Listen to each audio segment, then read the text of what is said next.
ntimuzongera kwiba abantu. ngo ndashaka kuvuga iki? Hagiye habaho abantu mu mateka y'isi bagiye baba bagome ku rwego rw'indengakamere.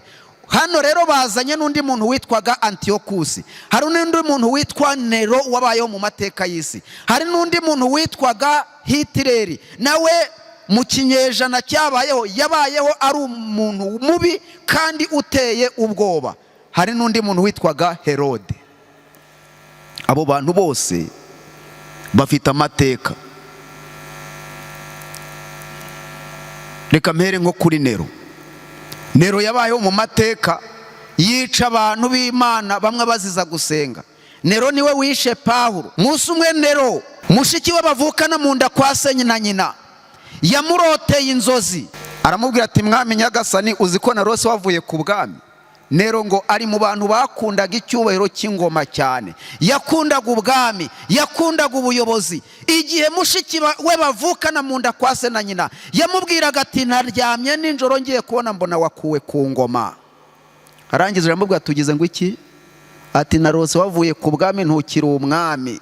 Nero arangije yihina mu cyumba, azana inkota ye ayijomba mushiki we mu mutima. Nyina wamubyaye yicaye aho, nyina yikomanze ku matako ati mwana wanjye kumpekuye wa nkunguzi we. Inkota Nero amaze kwicisha mushiki we ahita yicisha nyina wamubyaye. Nero yishe abantu babiri mu rugo iwe, ngo nuko bamubwiye yuko ngo barose yavuye ku ntebe. Niwe muntu mubi wabayeho mu mateka. Ku bantu biharamagara bazaza bari mu cyiciro cya mbere cy'abanyabyaha Bibiliya yita bakiranirwa. Iri somo muzasoma mu Byahishuwe 22:11. Haranditse ngo kandi arambwira ati amagambo y'ubuhanuzi bw'iki gitabo ntuyazigame ngo uyagire ubwiru, kuko igihe kiri bugufi. Ukiranirwa agumye akiranirwe, uwanduye mu mutima agumye yandure, umukiranutsi agumye akiranuke, kandi uwera agumye yezwe. Rero icyiciro cya mbere cy'abanyabyaha baba ku isi ni icyiciro cy'abantu Bibiliya yita abakiranirwa. Icyiciro cya TV, ubutumwa bwiza kuri benshi, gukizwa kwa benshi. Matayo 24:14.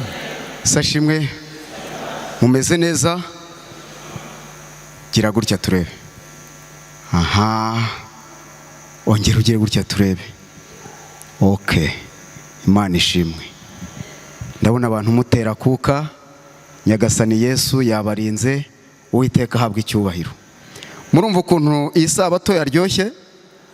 Burya rero ibintu bizashyuha bitangira kuwa nyuma. Oya, muradushyuhije kandi Imana irabakoresheje, ntabwo muruhiye ubusa. Jewe nafashijwe kandi nizera ko nabandi. Ubundi reka nkubwire, iyo wabwirije umubwiriza agafashwa, burya wageze ku ntego yawe, kuko nawe ni umwe mu bantu bashinzwe kumenya niba bizera bafashijwe. Kakantu mwakibutse?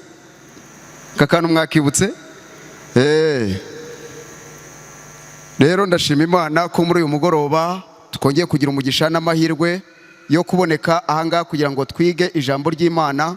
Imana ihabwe icyubahiro. Ndumva nshaka gutangirira ku ndirimbo.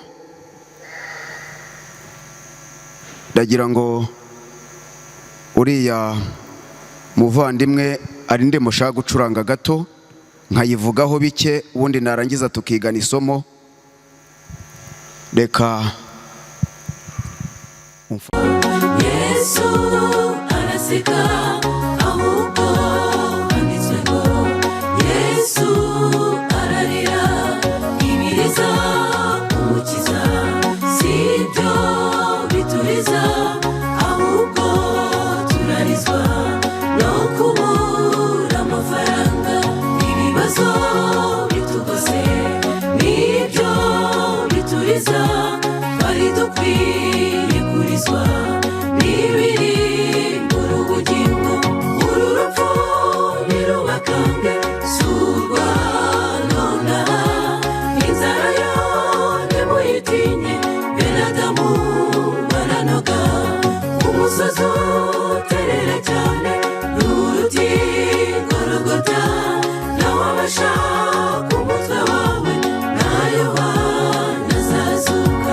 Mutinye cyica umutima,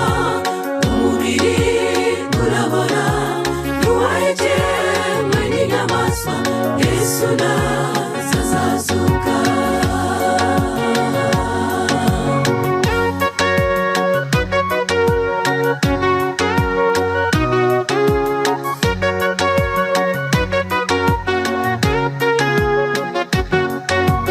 Yahiriye kwa Lazaro, bose bararira, ariko ntiyarizwaga n'intumbi yaboze, ahubwo yarizwaga n'abitwa bazima, imitima yaraboze.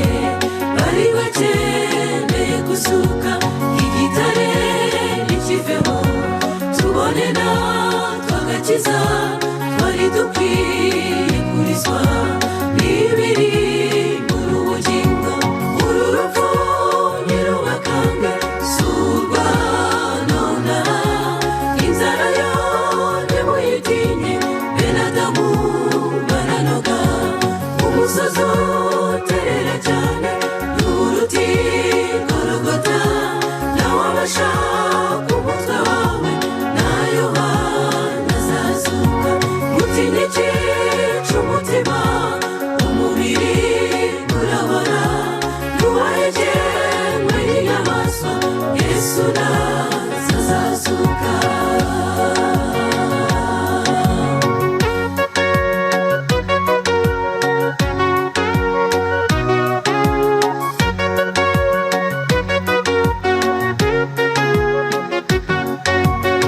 Yerusalemu yarinzi zirimbishijwe, abayuda bayibona maze bagaseka. Umukiza ahageze maze ararira, ibisetsa abanyabyaha, bibabaza Umuremyi, ibituma duhemuka birashira, tugashira, twari dukwiye kurizwa n'ibiri muri ubugingo. Uru rupfu ntirubakange, si urwa nonaha, inzara yo ntimuyitinye, bene Adamu baranoga. Umusozi uterera cyane n'uruti Gologota, nawe abashaka umutwe wawe na Yohana azazuka. Mutinye cyica umutima, umubiri urabora, ntiwahegenwe n'inyamaswa, Yesu nazazuka. Mutinye cyica umutima, umubiri urabora, ntiwahegenwe n'inyamaswa, Yesu nazazuka. Mutinye cyica umutima, umubiri urabora, ntiwahegenwe n'inyamaswa, Yesu nazazuka. reka amena sashimwe. Imana yera mubyeyi wacu dukunda cyane, turanezerewe cyane kubera uko dukunda. Izina ryawe nirihimbazwe, ko wadukundiye kurama. Buri wese uri ahangaha muvugishe binyuze mu ijambo ryawe. Ubuntu bw'Imana bube kuri twe mpaka dushoje, mu izina rya Yesu. Tugiye kwiga n'icyigisho kivuga ngo ukuri gutukuza amaso ariko ntikuyanogora. Ukuri gutukuza amaso ariko ntikugenza gute? Ntikugenza gute? Ntikuyanogora. Ukuri gutukuza amaso ariko ntikuyanogora. Hagiye habaho abantu benshi babayeho mu mateka y'isi, abantu bagiye bahagarara mu ruhande rw'Imana kandi Imana igahabwa icyubahiro. Hagiye habaho abantu bemera guhara ubuzima bwabo kubwo kubaha no kumvira amategeko y'Imana. Korali Ubugingo Bushya bamaze kuturirimbira iby'abantu babayeho bakarenganywa, bakicwa bazira kubaha Imana. Batubwiye n'uburyo agatsiko gato gakomeza amategeko y'Imana mu gihe gito kazahigwa kakarenganywa. Ariko ikintu gitangaje umuntu wese akwiye kumenya nuko guhagarara mu kuri igihe cyose abantu barabitinya, ariko niwo muti wa mbere, nibwo buzima bwizewe. hari abantu bagiye baba bahagarara mu ruhande rw'Imana, Imana nayo ikirengera ingaruka z'ibizababaho. Hari umuntu wanditse muri Bibiliya nshaka kuvugaho, ntabwo ari Bibiliya iyi dufite, ni Bibiliya yitwa ntagatifu, ariko kiriya gitabo cyitwa Bibiliya ntagatifu kivuga ukuri kwinshi. Harimo n'ibindi bitabo, ibya Yudita, iby'Abamakabe ndetse na mwene Siraki. Ibyo bitabo ngo ntibyahumetswe, ariko dukunda kubyifashisha cyane kugira ngo tumenyekanishe cyangwa se tubisomere abantu bamenye ukuri kwagiye kubaho. Burya ibintu byose Yesu yakoze ntabwo byanditse muri Bibiliya, ibintu abahanuzi byose bakoze ntabwo byanditse muri Bibiliya. Muri Bibiliya bagiye bandikamo ibintu bike cyane ugereranije n'ibintu byakozwe mu buryo bwo kwamamaza ubutumwa bwiza. Tugiye guhera ku kagingo kavuga ngo ibyiringiro by'umuntu mu isi idafite ibyiringiro. Ndahera ku musaza witwa Eliyazari. Eliyazari uboneka mu gitabo cya kabiri cy'Abamakabe igice cyaho cya 6, ndasoma mpereye ku murongo wa 18, ndetse n'usoma urwa kabiri rwa Korinto igice cya mbere umurongo wa 4 aranditse ngo iduhumuriza mu makuba yacu, kugira ngo natwe tubone uko duhumuriza abandi, tubahumuririsha ihumure twahawe n'Imana. Rero cya gice nababwiraga cya kabiri cy'Abamakabe uhereye ku gice cya 6 umurongo wa 8, amateka agenda, uzasome igice cya 7 n'icya 9. Ibyo bice byose bigaragaza abantu bagiye bapfa bazira guhamya Imana. Hano rero duhereye ku musaza witwaga Eliyazari. Haranditse ngo Eliyazari ni ku murongo wa 18 wa kiriya gice cya 6 icya kabiri cy'Abamakabe. Eliyazari umwe mu bigisha abategeko ba mbere, umuntu ushesha akanguhe kandi akagira n'uburanga butangaje, bamuhatiye kurya inyama z'ingurube bazimutamitse ku ngufu. Habayeho umwami w'umupagani witwaga Antiyokusi, wicaga abantu nabi, akabicira kurwara nk'inda, akabica. Umuntu yashakaga kwica wese yari afite urupfu, yicaga abantu rw'urubozo. Abantu muri gukurikirana amakuru, hari minisitiri ngo w'ubutabera hano hakurya muri Kongo yitwa Mutamba Constante. Ku bantu mujye mureba amakuru acicikana, ubu niwe muntu uri guhitinga mu gukaraba amaraso y'abantu benshi ku isi. Aherutse gufata abantu bashinzwaho icyaha cy'ubujura, arangije arabasomera, arababwira ati muri mwe nta uzongera kwiba abantu, ubu ngiye kubategera indege ibajyana ikuzimu. Umunyamakuru wari uri gusobanura uburyo umugabo ari inyamaswa yaravuze ati ikibazo si ukwica abantu, ahubwo ikibazo ni uko ajya kwica abantu yamaze kubica urubozo. Aherutse gufata abantu barenga 130 bose abamanika ku giti, buri wese akamupfuka igitambaro, bakamurasa. Abantu bararize, abari baragiye guhaha muri Kongo baturutse mu bihugu by'Abarabu, ababyeyi babo bararize, abana babo bafashwe. Undi arababwira ati genda bica, ntimuzongera kwiba abantu. Ngo ndashaka kuvuga iki? Hagiye habaho abantu mu mateka y'isi bagiye baba bagome ku rwego rw'indengakamere.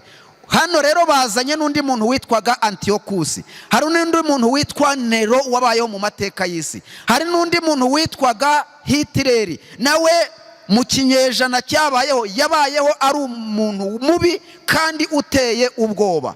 Hari n'undi muntu witwaga Herode. Abo bantu bose bafite amateka.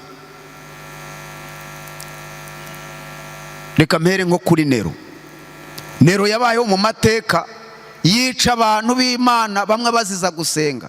Nero niwe wishe Pawulo. Musi umwe Nero, mushiki we bavukana mu nda kwa se na nyina, yamuroteye inzozi, aramubwira ati mwami nyagasani, uzi ko narose wavuye ku bwami. Nero ngo ari mu bantu bakundaga icyubahiro cy'ingoma cyane, yakundaga ubwami, yakundaga ubuyobozi. Igihe mushiki we bavukana mu nda kwa se na nyina yamubwiraga ati naryamye ninjoro ngiye kubona mbona wakuwe ku ngoma, arangiza aramubwira tugize ngo iki? Ati narose wavuye ku bwami ntukiri umwami.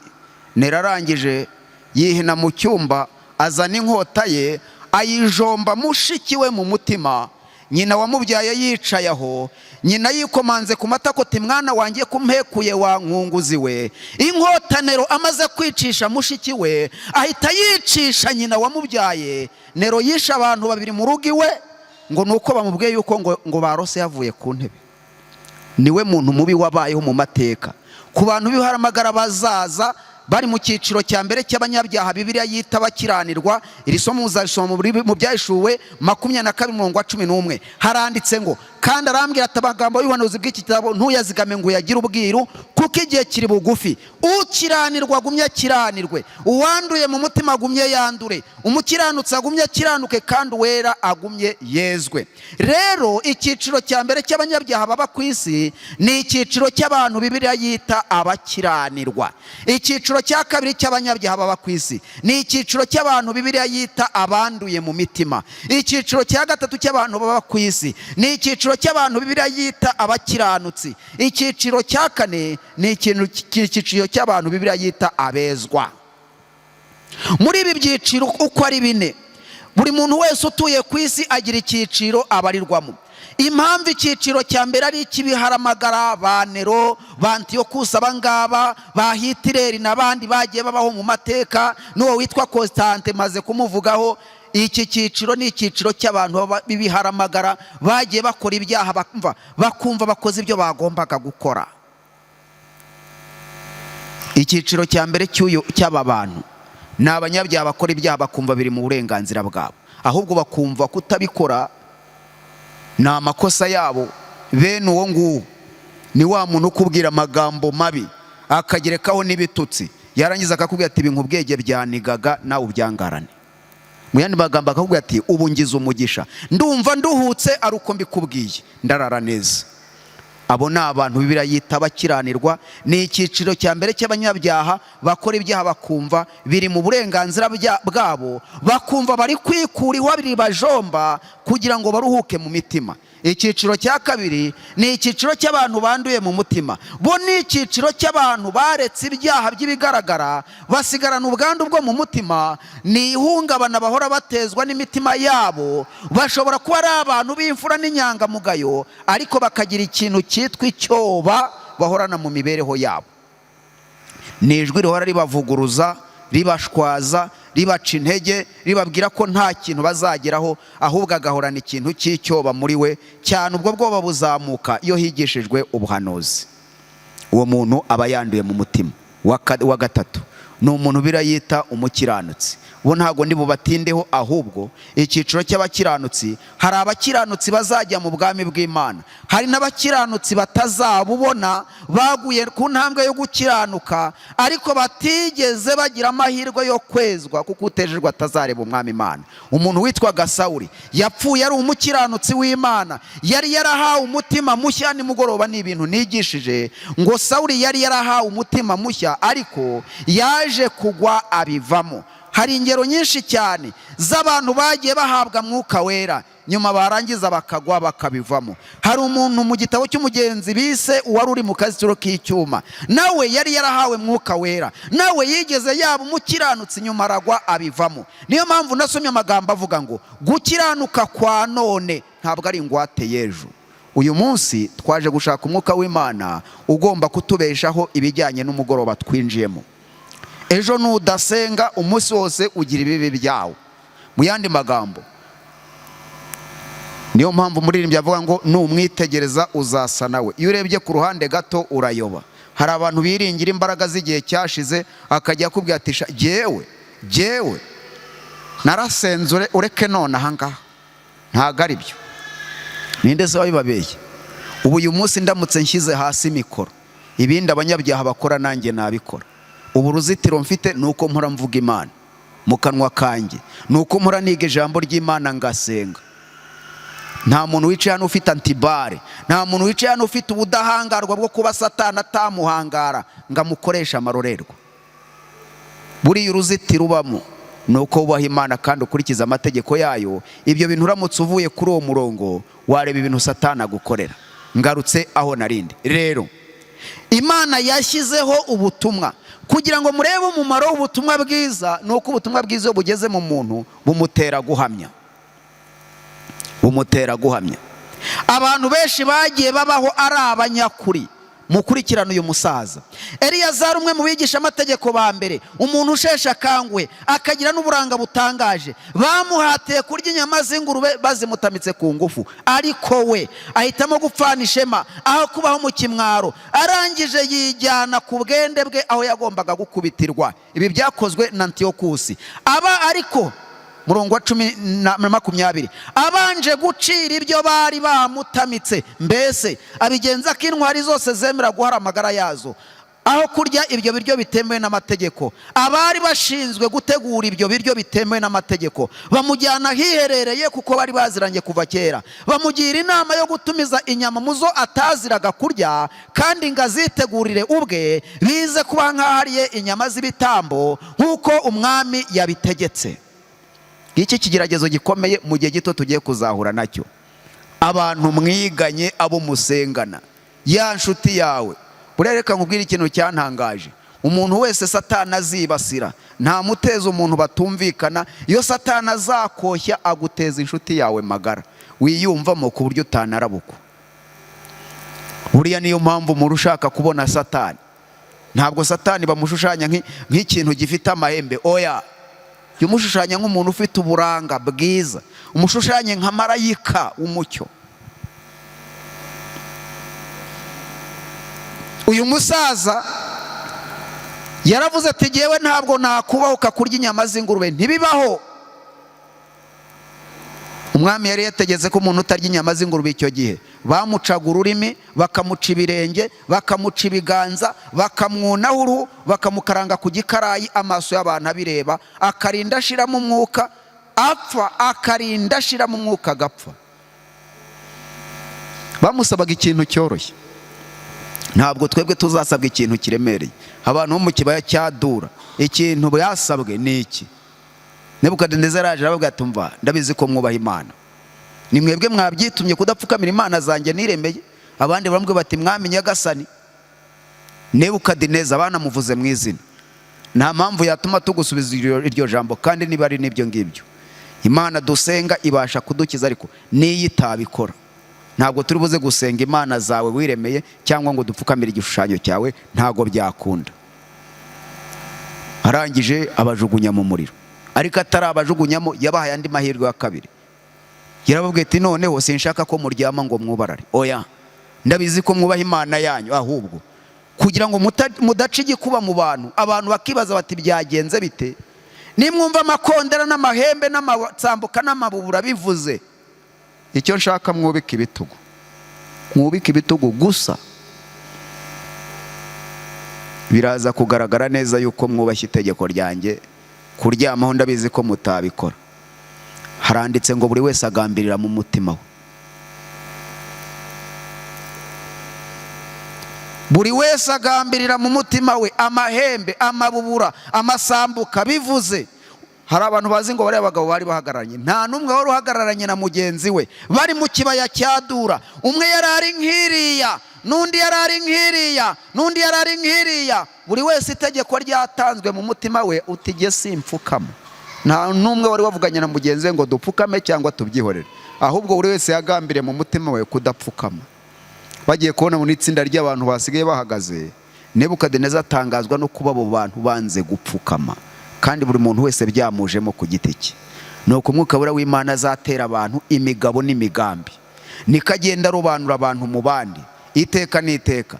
Ubukristo butabamo gufata imyanzuro n'ibyemezo. Nyirabwo yitegura amagambo yanditse mu ntambara ikomeye 426 avuga yuko abo bantu bazava ku kejo, bakifatanya n'abarwanya ubutumwa. Ngijya abakomeza isabato bazajyanwa mu nkiko gusobanura kwizera kwabo. Hepfo haranditse ngo abo bahakanyi bazaba bavuye mu itoro ry'Imana, ngo bazaba ari inkoramutima za Satani. Ubu ahantu umuntu wese azasoreza urugendo ari gutera intambwe yerekerayo. Niba hari imyanzuro uzafata, uzayihera iwawe mu rugo, uyihere mu baturanyi, kugira ngo ugaragaze pozisiyo ugomba guhagararamo mu gihe gito kiri imbere. Imizinga igiye kuvamo imyibano korari bamaze kuririmba iyo ndirimbo. Icyo navugaga ni iki?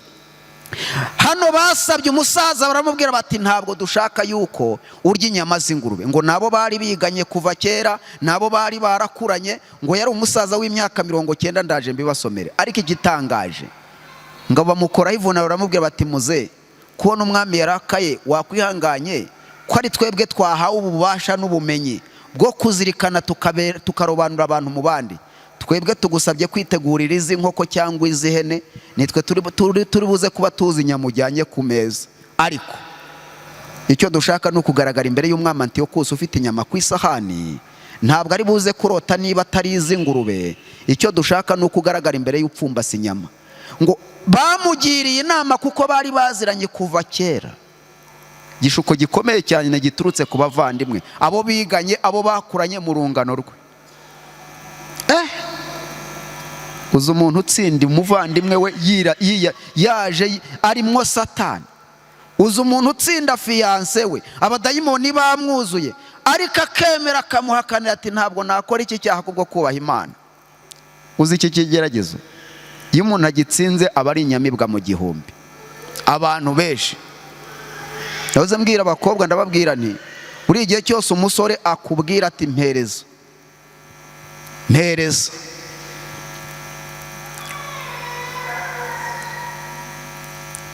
baravuze ngo mupenda tuwili kamoja karibuponyoka, inkunda tubiri yotsa amatama, iyo udukunze ari twombi nako wiringiraga karagucika. Buri hari ikintu namaze kubona,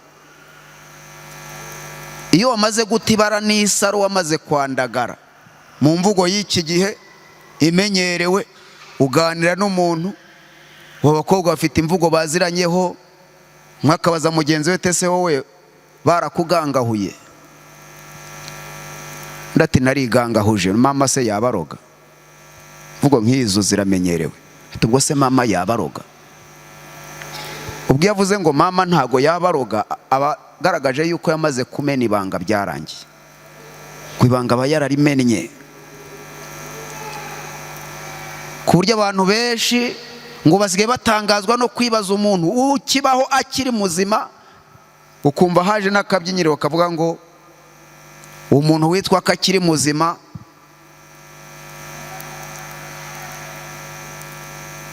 akiri natirere, akiri originari.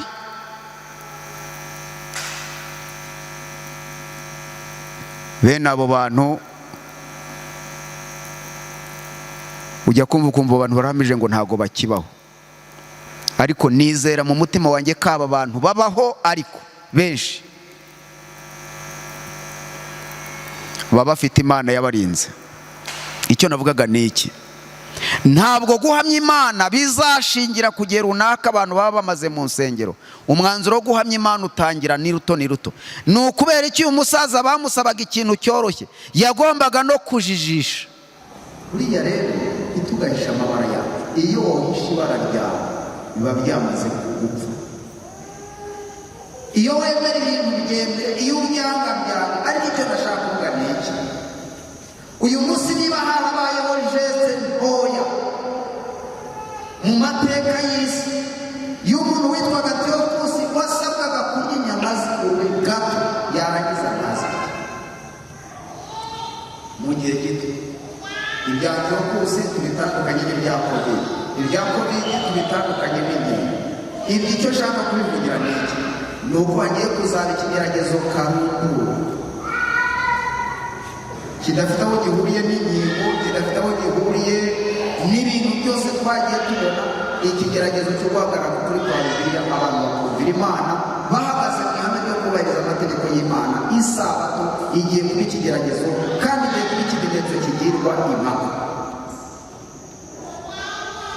Baramugiye bakitegura inyama 22. Abari bashinzwe gutegura ibyo byo bitemewe n'amategeko bamujyana ahiherereye, kuko bari baziranye kuva kera. Bamugira inama yo gutumiza inyama muzo ataziraga kurya kugira ngo azitegure n'ubwe, bize kuba nk'ahari inyama z'ibitambo nk'uko umwami yabitegetse. Nabigenza atyo arabarokotse urupfu. Bamugiriye neza, abikesheje ubucuti bari bafitanye kuva kera. Guhamya Imana ni iki? Ariko Eliyazari afata icyemezo cya kigabo gikwiranye koko n'igihe yari agezemo, n'ubukambwe bwe n'imvi zaziye mu muruho, kiberanye kandi n'imigenzereze iboneye yari afitiye amategeko y'Imana. Nuko kubera ibyo byose asubiza asaba ko bamwohereza ikuzimu. Ubwo yavugaga ngo nibagenze bate? Yaravuze ati igihe nimunyice mukureho ishyano, aho kugira ngo mumbwire kurya inyama z'ingurube kandi jyewe ntabyubahuka. Twagiye tugaragara kenshi, tugaragara mu mwanya utari wo, tugaragaza amahame atariyo, tugaragaza kubika ibitugu cyane imbere ya Satani, umwijima w'icuraburindi. Ariko Imana iradusaba gufata umwanzuro wo kuzahagarara dushikamye mu gihe kiri imbere, igihe ikigeragezo karundura kizaba kitugeze hagati. Bitari bya bigeragezo duhura nabyo. Ubu hari umuntu bashobora kubwira bati dore akazi ngaka uzajya ukora ku isabato. Nzi umugabo w'inshuti yanjye witwa Daniel. Umunsi umwe arangije ahura n'ikigeragezo gikomeye. Daniel arangije avuga ati giye ku isabato sinzajya mboneka, akazi ndakaretse. Umukoresha arangije ahita avuga ati mva rero, uyu muntu umwe ntabwo yabuze indege guhaguruka, mwese mujye mukora kuri uwo munsi w'isabato, uwo mpaye uruhushya n'uyu nguyu gusa, abandi mwese mujye muza. Abantu bose b'abanyedini batoya, nanjye ni ukuri kw'Imana iba mu ijuru, ni ukuri rwose, burya nanjye ndi atumva umudive n'uyu niwe twabonye. Ibyo bintu nabibwiwe n'umuntu witwa Daniel, byabayeho ahabwa uruhushya wenyine kuko yemeye guhagarara ku ruhande rwo guhamya Imana.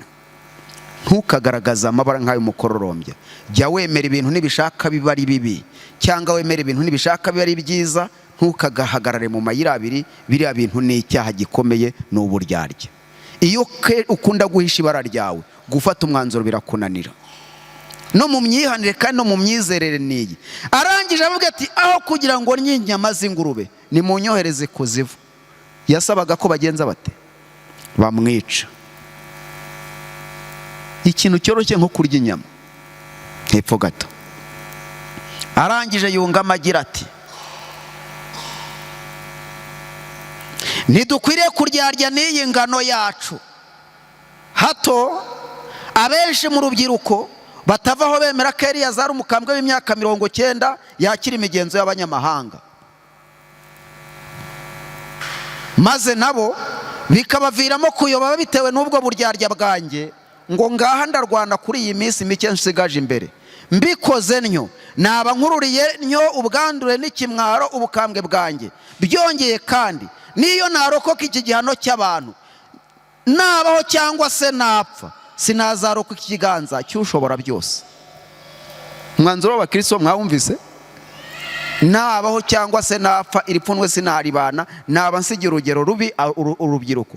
Murongo wa 27. Nicyo gituma ubu ngubu ndamutse mpfuye, naba mpfanye ubutwari, naba mpesheje icyubahiro ubukambwe bwanjye, kandi nkaba nsigiye urubyiruko urugero rukomeye rwo gupfa kigabo, ngapfa ku bwende bwanjye kandi mbikuye ku mutima, mbigiriye amategeko yubahwa kandi matagatifu. Amaze kuvuga atyo ajyaho yagombaga gukubitirwa. Hepfo muze gusoma iriya nkuru ku bafite iriya Bibiliya. Arakomeza igihe Antiyokusi yategeka ngo nibamukubite, yahise azamura ikiganza aravuga ati mwami nyagasani, urabona ko nemeye guteza umubiri wanjye uburibwe bungana burya, none uyu munsi nubwo ubona mbabara mu mutima wanjye ndababare n'ibyishimo. Nta bakiranutsi b'Imana bazapfa bababara. Imana izemera ko bahabwa urushinge rw'ikinya. Urupfu rw'umukiranutsi ruruta ubukwe bw'umukire. Aka kantu murakumva neza? Urupfu rw'umukiranutsi ruruta ubukwe bw'umugaga. Bamwe bari muri bibi yuhagarara mu mwanya mwiza. Imana izakurwanira intambara yo kwizera. Uyu munsi twagiye duhura n'ingorane mu mibereho yacu, mu buzima bwacu, zidusaba kugira uruhande runaka twahagararamo. Ariko ikibazo ni iki? Abantu barageramo bakabura resistance, bakabura icyo bafata n'icyo barika. Je nkunda umuntu wemera guhagarara ku ruhande runaka, akagira position runaka ahagararamo kandi akayemera. Ariko sinjya nemera umuntu w'indyarya uhagarara mu mayira abiri. Ibi bintu n'Imana irabyanga. Antiyokusi yanze kujijisha. ikintu yasabwaga ni ikintu cyoroshye ugereranije n'ibyari bikenewe. Ndetse banamutumyeho abantu b'inshuti ze, baramubwira baterega wabikora, utegura izi nkoko n'izi hene kandi uzitegurire kuko dushobora no kugushyiriramo ibirungo bitari byo. Yarabyemeye ntiyabyemeye? Yarabyanze. Icyo nshaka kuvuga ni iki: hari undi muntu witwaga Martin Luther, we muzamusoma mu ntambara ikomeye. Mu rukiko rw'iwomuzi ahagaze yasabwe ibintu bitatu. Icya mbere yasabye kwivuguruza, nicyo kintu cya mbere. Icya kabiri asabwa guca ibitabo byose yari yanditse byavugaga ku migenzo. Yari yavuze ku bintu byitwa purgatori, yari yavuze ku cyitwaga indurugesiya, yari yavuze ku migenzo iba muri Roma. Arangije avuga amagambo yanteye ubwoba ari hagati y'urukiko rw'iwomuzi. Arangije avuga ati naho abantu bacana umuriro bakawugeza hehe, jye nzawucamo nemye. Kandi harangije azamura ikiganza aravuga ngo niba ikuzimu habaho, i Roma mureba ni ikuzimu. Kandi niba Satani abyara, uyu papa mureba n'imfura ye. Ibyo yabivuze ahagaze mu rukiko rw'iwomuzi. Abari bashinzwe kumwitegereza bose nta n'umwe amukojeje urutoki. Abantu bari bateraniye aho bose ntiwamenye uko gahunda zashoje, bose bahise batatana barataha. Muzaperereze abitwa ba Wikirifu, abitwa ba Zwingiri, abari abagorozi ba mbere, abitwa ba Yohana Husi, abo barabishe. Ariko umuntu witwa Martin Luther wavuze ukuri gukomeye yapfuye urw'ikirago. Burya ukuri gutukuza amaso ariko ntabwo kuyanogora. Mwaretse tugahagarara mu mwanya wo guhamya ukuri twemera. Buriya n'uhagararamo ukagaragaza Imana aho ukorera n'aho ugenda, ukagaragaza Imana mu mibereho yawe, mu buzima bwawe bwa buri munsi, Imana izirengera ingaruka zibizakubaho. Haleluya. Abo ni abantu bagiye bahamya Imana. Martin Luther yarayihamije, ba Yohana barayihamije, ba Husi barinze bamutwika, arinda ashiramo umwuka, aravuga ati ntabwo nshobora kunyuranya n'umutimanama. Yavuze ijambo rikomeye cyane, yaravuze taho kugira ngo ndyamire ukuri, jye nzaryamira ubugi bw'inkota. Ayo magambo yavuzwe na Husi yongera kuvugwa n'undi witwa Martin Luther, aravuga ati jyaho kugira ngo ndyamire ukuri, nzaryamira ubugi bw'inkota. Reka nkubwire, gerageza kwitoza kuvuga ukuri kukurimo, kukwicisha cyangwa se kugukize, n'ubundi nta buzima budapfa. Ikosa utazakora mu buzima mfatanije nawe kugira ngo turisengere, niba ryaranatubaho cyangwa se niba rijya rinatubaho, ntukabe umuntu w'indyarya. Mu mubwiriza iryo somo rirahari, mu migani iryo somo rirahari. 26:23 haranditse ngo ururimi ruvuga urukundo rwinshi ariko ruvanze n'umutima mubi, ngo ni nk'ikibindi gihomeshejwe inkamba z'ifeza. Mu migani 21:27 haranditse ngo igitambo cy'umunyabyaha ni ikizira, nkanswe noneho yagitanganye umutima mubi. Bagenda bagaruka ku mutima. Iyo bavuze mu migani 11:22 haranditse ngo umugore w'uburanga bwiza ariko utagira umutima, ngo ni nk'impeta y'izahabu ikwikirwa mu mazuru y'ingurube. Bagenda bavuga uburwayi bw'umutima. Aya masomo atatu yose avuga ikintu kimwe. Icyo narinde kuvuga ni iki: narinde kubwira abantu muri uyu mugoroba, mbabwira yuko ubu ikintu Imana iri kudusaba ni ikintu cyoroshye cyo kuyemerera igahagarara muri twe, tukayihamya aho dukorera n'aho tugenda. Kandi nubwo byadusaba igitambo gikomeye, umuntu w'Imana aba yiteguye kugitamba. Uyu yaravuze ati byongeye nshobora gupfa ngo ngandarwana ku minsi mike nsigaje, kandi ndi umukambwe w'imyaka 90. Harangira avuga ati nimunyohereze kuzimu.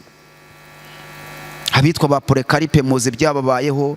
Twari turi kwiga ikigisho kivuga ngo kuri gutukuza amaso ariko nikugenza gute, nikuyanogora. Buri muntu wese unteze amatwi kuri uyu mugoroba ni yitoze kuvuga ukuri uko byamera kose. Niko nyiraruna ubuhagaze hehe, ndi runaka kandi atari hari. Niko nyiraruna ko ngo he amafaranga yanjye uzayampa ryari, yantize nzagutirurira, ugategereza akatirura inzira zikuma. Abambuzi bo muri iyi minsi niko bateye. Ntabwo azavuga ngo nguriza, ahubwo ni ntiza, ugategeza akatirura ugaheba. Ibyo mvuga nibi. Icyo nifuzaga muri uyu mugoroba Imana yatuza muri gihe no mu mutima wawe ni uko yaduha gufata imyanzuro y'ubukristo bwacu. Kenshi na kenshi bizajya bidusaba ko duhagarara ahantu hemewe, ahatemewe tukahihorera. Turi kugenda dusatira iherezo ryo guhagarara mu nkiko kuri bamwe. None we nuhagarara mu rukiko uzaba uhagaze ute? Uzaba umeze ute? Amakosa yose yaba yaragaragaye mu buzima bwawe, iki cyigisho kiba kije ngo yakosore. Ahantu hose uba warabaye indyarya ukanga guhamya Imana, ubu iki cyigisho kiba kije ngo ugaragare ko wagaragaye nabi icyo gihe, usibura amakosa yawe, kuko utegeze ukurwaho umwuka w'Imana, kubwo aracyakuriho kugira ngo umwuka w'Imana yongera gutera kandi kanyabugabo. Icyama Imana kuri uyu mugoroba, umwuka w'Imana agatuza imbaraga yo guhamya muri wowe no muri jye. Murambisengera cyane. Niba hari ikintu muransaba Imana muri iyi minsi, namaze kubona ko umuntu utagira uruhande runaka ahagararamo. Ntabwo se mwigeze kumva iby'umusirikare witwaga Alexandre ariko w'umunyabwoba, mugaba w'ingabo, nawe akaba yitiranwa n'uwo musirikare w'umunyabwoba. Ariko ngigiye babaga bari ku rugamba, Alexandre w'umusirikare wa wundi utagira n'ipeta yabaga ari imbere, yarangiza akihinda yigira inyuma, abantu baza kumuregera generali mukuru, baravuga ati rero afande, dufite umusirikare w'umunyabwoba ku buryo uyu munsi adashobora kuba ku rugamba, niyo tuhageze ahita arwana asubira inyuma. Baramubwira bati uwo musirikare ninde? Undi ati ni Alexandre. Alexandre? Uriya Alexandre wigaruriye ibihugu byinshi, wabayeho mu mateka, ngo umunsi umwe yigeze kujya kurwana ari kumwe n'itsinda ry'ingabo. Bararwana bashaka kuzungura harya hahantu batura hagati mu mazi bahita ngo ikirwa. Bashaka kuzungura ikirwa, bararwana, ariko ikintu cyatumye Alexandre yamamara mu mateka, ngo bararwanye bakimara kwambuka. Ibyo bintu nanabisomye no mu migisho. Bakimara kwambuka, igihe bari bamaze kugera hakurya, Alexandre aravuga ati abasirikare banjye nababonye, nintasubira inyuma ngo ntwike ubwato bwabambukije, baraza kurwana bafite ibyiringiro ko bari busubireyo bize gutuma badatsinda. Bakimara kugera ku kirwa, ahita asubira inyuma, amato yabambukije arayadomeka na esanse, amato arashya. Amaze gushya, Alexandre ahita abwira abasirikare, tubu noneho murwane nk'abiyahuzi, mudafite ibyiringiro byo gusubirayo, kuko ubwato bwabambukije namaze kubutwika.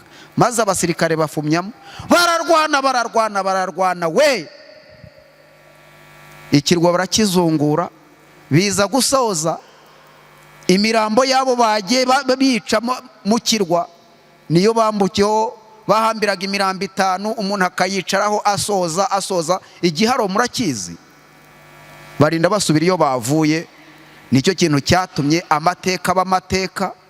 Uwo musirikare witwaga Alexandre yabwiye bagenzi be, aravuga ati jewe sinshobora kwitiranwa n'umusirikare w'umunyabwoba. Aravuga ati umva rero Alexandre, ngusabye ibintu bibiri uyu munsi, urahindura imico cyangwa uhindura izina.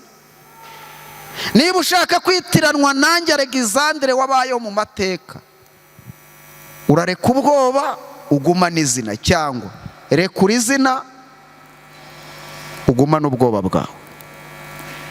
Uyu munsi Imana iradusaba kugumana izina niba turyitwa, cyangwa tukarirekura niba turi abanyabwoba. Ntukagaragaza amabara. Nta muntu w'Imana ukwiye kugira amabara nk'ay'umukororombya ahantu hose kandi utahagaze neza. Iki cyigisho kije kugira ngo noneho urihiremo. Umuntu witwaga Pawulo byamubayeho, mwarabyumvise. Umuntu witwaga Petero byamubayeho. Petero yageze igihe avuga atumva, nanjye ngiye kurihiramo. Ngiye yabwiraga abantu uti ntimumbambe nk'umwami wanjye, ahubwo mu mbambe gicuri. Ngo umwuka w'Imana yaramuhishuye, amwereka uburyo yabaye umunebwe, akagaragaza Imana nabi. Yesu akamwihakana. Yarabonye amahirwe ya nyuma, aravuga ati ngiye kurihiramo. Ubugwari nagize sinzongera kubugira afazari, reka mpagarara, aya mahirwe ntabwo nazayongerwa. Ubuse nawe kiyakongeye, Imana izajya itwongera amahirwe kugira ngo hagire imyanzuro dufata. Iyo ubukristo butamo gufata ibyemezo n'imyanzuro, nta kintu buba buvuze. Uzi kugira ngo ubukorana n'abantu bakujyane mu bukwe ku isabato, wemere gutaha ubukwe ku isabato, ngo ni ukugira ngo unezeze shobuja. Wicarane na sobuja ku meza, apfundure byeri, nawe agusomesheho, ngo uranga kugira ngo kumusuzugura. Abanyarwanda baravuga ngo umuntu abura se ntabura shebuja. Ibintu abantu bikora byo kwanga guhamya Imana aho bari naho bakorera, uzi kugira ngo abantu bahakane ko no ku isabato hari abantu batajya bitwaza ibitabo, yaba afite Bibiliya ntayitwaze, ngo ni ukugira ngo batazamukeka yuko ari umukirisitu. Iyo wanga guhagarara mu mwanya mwiza biba bizagukoraho. Icyo rero navugaga ni iki, n'uyu munsi iri jambo riratambutse ngo wiyegurire Imana uhagarare mu mwanya mwiza. Twigaga icyigisho kivuga ngo kuri gutukuza amaso ariko kurayanogora. Kurayanogora ntikugenza gute? Ntikuyanogora. Ninde muntu waje hano muri uyu mugoroba uvuga uti jye nahagaze mu mwanya mubi mu gihe cyashize, umunsi umwe nayoherejwe mu kazi, akazi nkagaragaramo nabi, Imana iraseba, ubu izina ryayo ryaratutswe mpari, ndashaka kwihana ku bw'iki cyigisho. Ntabwo nshaka guhamagara abo abazabatizwa, ndashaka guhamagara umudivantise umaze imyaka myinshi uvuga uti iri kosa sinzongera kurikora, aho kugira ngo nzaryamire ukuri nanjye nzaryamira ubugi bw'inkota. Ukavuga uti Imana izampe guhagarara mu byo nemera, ibyo nanga mbyange, ibyo nemera mbyemere. Ukaba wumva ushaka gufata imyanzuro y'ubukristo bwawe, ibyo bizanatuma imbere haha niho hakomeye kuruta hashize, uzatambuka neza gisirikare. Ninde muntu uvuga uti jyewe amahirwe ngize ndashaka kuyarihiramo, Imana ibimfashemo? Zamura ikiganza cy'iburyo. Nyagasani Mana mubyeyi wacu udukunda, kuri buri ntambwe yose wagiye utanga amahirwe ya nyuma.